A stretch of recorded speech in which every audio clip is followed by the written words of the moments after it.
Palasyo sa epektibong pagpapatupad ng reforma. Patunay nito ang pagbaba ng inflation rate ng bansa. Si Rocky Ignacio para sa Kabuang Ulat live mula sa Malacanang. Rocky? Yes, maraming salamat, Ralph. Patunay nga ang pagbuti ng sitwasyon ng Pilipinas, bunsod ng mga reformang ipinatutupad ng gobyerno.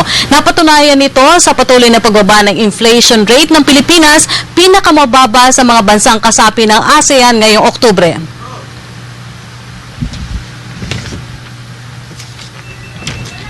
Ang sitwasyon ng Pilipinas. Sinabi ito ni Deputy Presidential Spokesperson Abigail Valte kaugnay sa report ng National Statistics Office sa pagbaba ng inflation rate nitong October sa 3.1% mula sa 3.6% nitong Setyembre at 3.8% nitong August ngayong taon. Nag-improve rin ang annual inflation sa National Capital Region sa 2.9% nitong October mula sa 3.5% nitong September. A 4-month low for the Consumer Price Index and markedly lower compared to the inflation rate in the same month last year, which stood at 5.2%. The National Statistics Office attributes the slowdown to the deceleration, I quote, the deceleration in the annual increases recorded in the heavily weighted food and non-alcoholic beverages index and recreation and culture index, end of the quote. Meanwhile, annual inflation in the National Capital Region improved to 2.9% in October from 3.5% in September. 10 regions have also registered slower annual rates. Ayon pa kay Valte, ang Pilipinas ang nakapagtala ng pinakamababang inflation rate nitong October sa mga bansang kasapi ng Association of Southeast Asian Nations o ASEAN.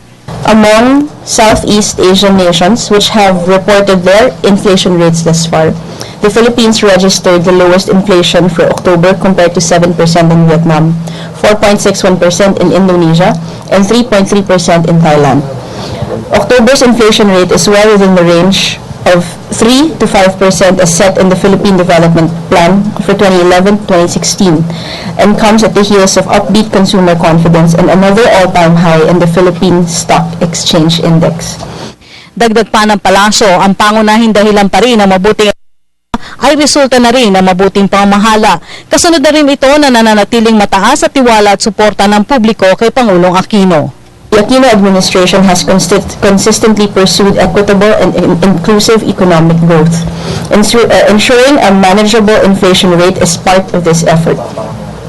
This is reflected in the third quarter Pulse Asia Ulat ng Bayan survey that indicated an 11-point improvement in the performance rating of the administration in controlling inflation.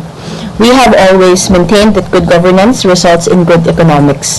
The effects of our reforms have already manifested in the lives of our countrymen. This is reflected in the exceptional public trust, satisfaction, and support for the President and his administration. Samantala nauna na tiniyak ni Pangulong Aquino ang pagpapabuti pa ng bansa bago matapos ang kanyang termino. Si Pangulong Aquino patuloy namang ipinaabot sa mga Pilipino abroad na mas maganda na ngayon ang Pilipinas kumpara sa dating talamak sa katiwalian. Nakatakda namang bumalik ngayong gabi si Pangulong Aquino mula sa Laos pasado alas 9. Mula po dito sa Palasyo ng Malacanang sa tulong ng RTVM, ako po si Rocky Ignacio para sa Bayan.